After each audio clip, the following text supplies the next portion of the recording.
Good morning, everybody.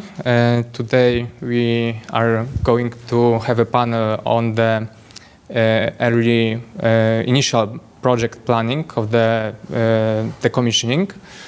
And with my presentation, I wanted to deliver some introductory guideline, let's say, because I will focus mostly on the international legal framework for the issue of decommissioning.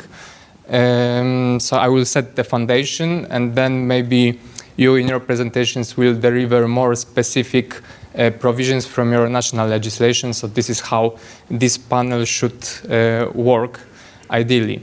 So I would first I would introduce the agenda of my presentation. It's very simple because I will begin by introducing the term of decommissioning for those who are not really familiar with it. I will also tell you why is it necessary to plan decommissioning in advance.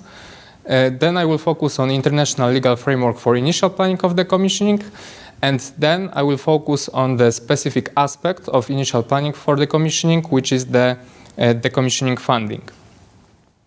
So without further ado, I would like to begin by introducing the life cycle of the nuclear power plant or the nuclear facility, which consists of 5 stages.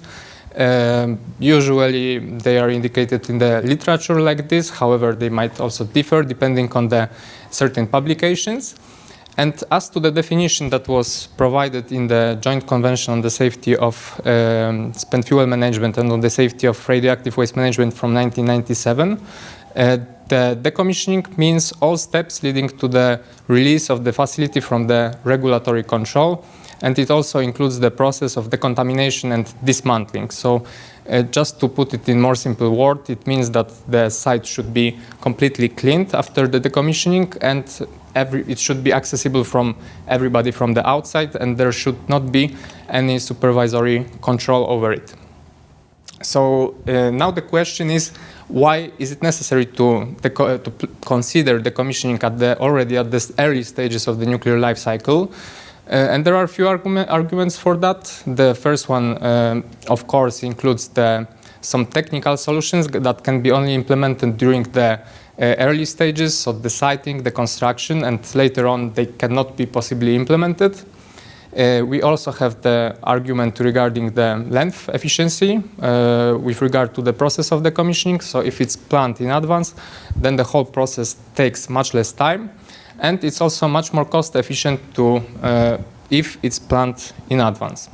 There are some case studies on the ongoing processes of decommissioning that were already finished, and you can see the source of the publication here at the slide. However, I will not dive too deep into it because of the time restrictions. So now I would like to introduce the international legal framework for the initial planning of decommissioning, and we actually don't really have any binding provision which would address this issue, though we have some binding provisions on financing. So actually it's a little bit maybe counter-logic because financing is only one aspect. However, I will address it in the further slides regarding the financing, and now I will focus strictly on the initial planning. So since we don't really have any binding provisions, for example, in the Joint Convention or anywhere, we should focus on the soft law measures that are provided mostly by the International Atomic Energy Agency, also by the EU. However, with regard to initial planning, we have only these IAEA sources. And we have some particular requirements publication, which you can see at the top of the slide. And this publication, it introduces 2 requirements regarding the initial planning for decommissioning, which is requirement 5, which addresses the regulatory body, and it actually imposes some quasi-obligation, because it's not binding, to regulate the aspect of decommissioning throughout the whole life cycle of the nuclear facility, beginning at the initial planning at the siting stage and finishing at the authorization for decommissioning. And we have another requirement, which is requirement 10, and it is somehow in symbiosis with requirement 5, because it actually mandates the licensee, the operator, to comply with the framework that was first imposed by the regulatory body. So, as I said, they are in some kind of symbiosis. We have regulatory body that should provide the framework, and we have the licensee that should comply with this framework. However, there appears a question what actually should be in this decommissioning plan, and the requirements don't really give an answer for that. However, we have also some supplementary guidelines to that, which also you can see at the slide, the particular publication. It is the IAEA Specific Safety Guides 47. And in the section 7.10 of this publication, we can see the particular elements that the decommissioning plan should contain. And among them, you can see maybe the most important one, the choice of the strategy. It should be preferably the immediate dismantling, which means that the decommissioning should be pursued already after the closing of the operation of the nuclear facility. Then we have some provisions considering the design of the facility and also operating experience for the facility. Initial decommissioning plan should also focus on the major decommissioning actions, radioactive waste management, including also classification of the wastes and the quantities of given class of the waste that will be produced during the decommissioning. And maybe last but not least, there is the financing aspect, which, as I mentioned earlier, it's emphasized highly in the international legal framework separately from the framework of initial planning. So now I would like to address this particular issue of decommissioning funding. And actually in the joint convention, which I already mentioned, that is binding for the contracting parties, we've got Article 26. This is the only provision that considers decommissioning, which is also a fun fact, let's say. And according to this provision, each contracting party shall take the appropriate steps to ensure the safety of the decommissioning of a nuclear facility. And these steps should also include the adequate financial resources are available.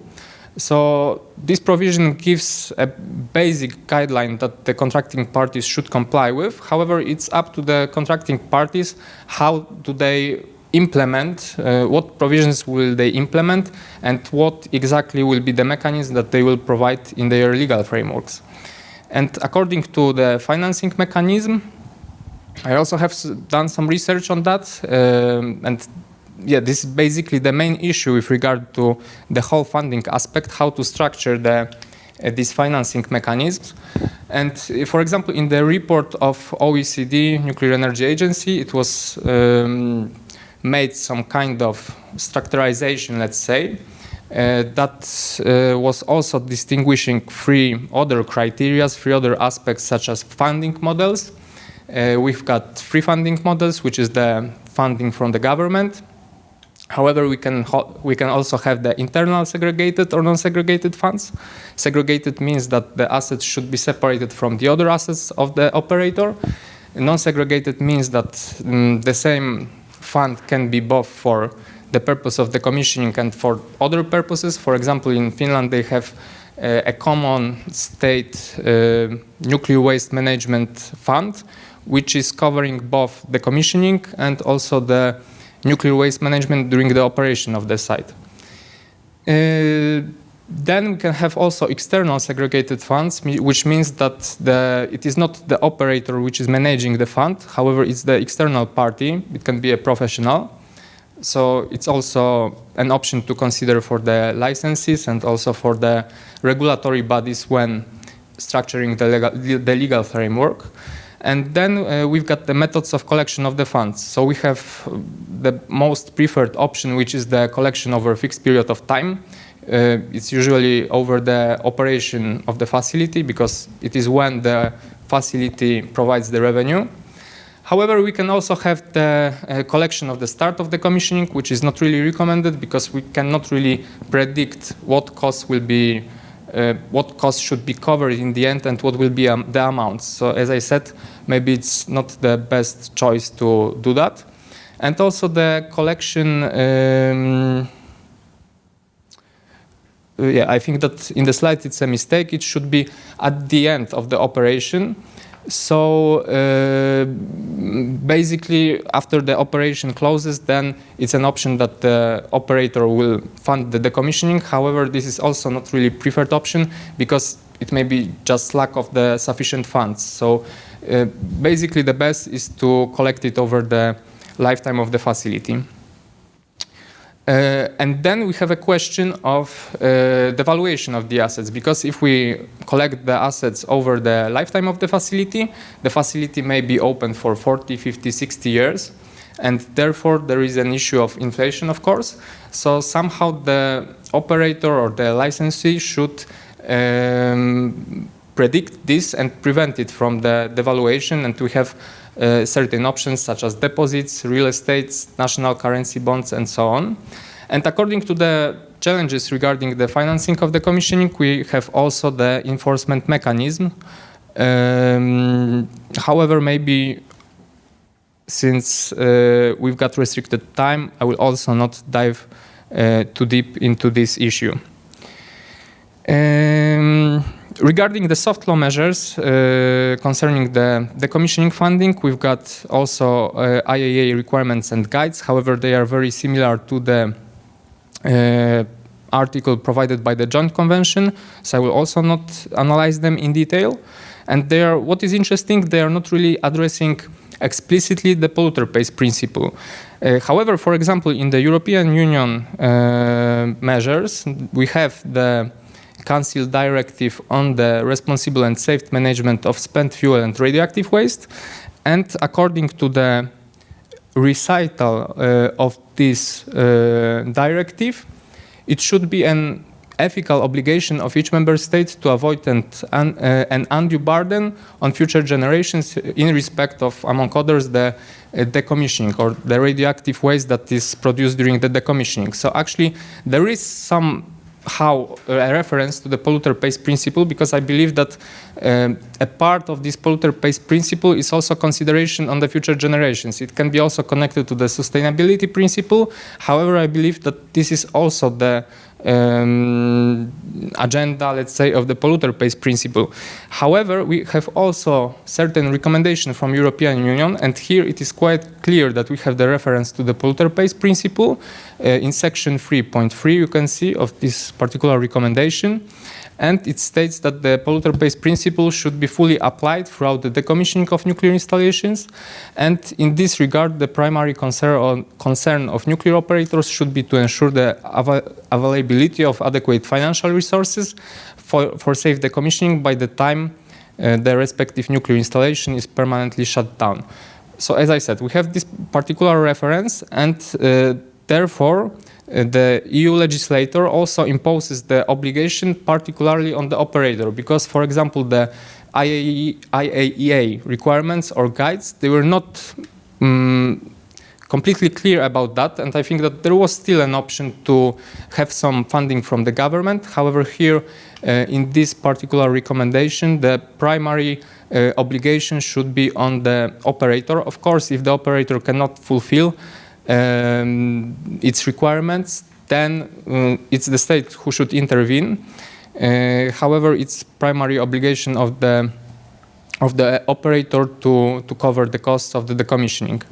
And also, with regard to the issues that I indicated before regarding the financing mechanism, we have quite clear recommendations here that it should be the segregated fund with appropriate control on prudent use, and the funds should be gathered over the lifetime of the facility on the basis of the revenues obtained during the operation. Also, the secure risk profile should be sought in the investments of the assets, ensuring that the positive return is achieved over any given period of time. However, this is also quite interesting because we have this secure risk profile, and another part of the sentence, it indicates that maybe it relates only to the positive interest of, for example, certain financial instruments. However, it doesn't really refer to the accessibility of the assets. And what I mean by that, we've got, for example, real estates, and of course, in principle, they can give you quite good interest or revenue over time, so because their prices rise. However, they are also, especially in terms of bigger real estates, a little bit difficult to sell. So the question is whether this secure risk profile should be also sought in terms of accessibility of the funds, in my opinion, and the EU recommendation doesn't really address this issue. And then we have also some sections on the necessity of establishment of the regulatory body that should be supervising the fund and also supervising the collection of the costs. And there is also one quite interesting reference in section 4.5 to the Article 41 of the Euratom Treaty. And in this particular Article 41, there is a procedure, review procedure for the documents at the planning for the nuclear project. And according to this recommendation, the funding plan should be one of the documents reviewed by the certain committee. However, as I mentioned, this is recommendation, so it is not binding, but the Euratom Treaty itself is binding for the contracting parties. So there is a question whether the member states have really the obligation to comply with it or not. I think it's a quite interesting legal question, but maybe it's not to answer for today. So just to conclude very quickly, I think that there are two main conclusions with regard to my presentation. First one, the decommissioning planning and financing are mostly regulated by the soft law measures. So therefore, it's the main regulatory bodies on which we should focus on with regard to this issue are the national legislation. And therefore, I'm really interested to listen to your presentations on the particular nations, how these issues are implemented in practice. So thank you very much for your attention. And if you have any question, I look forward to answer them.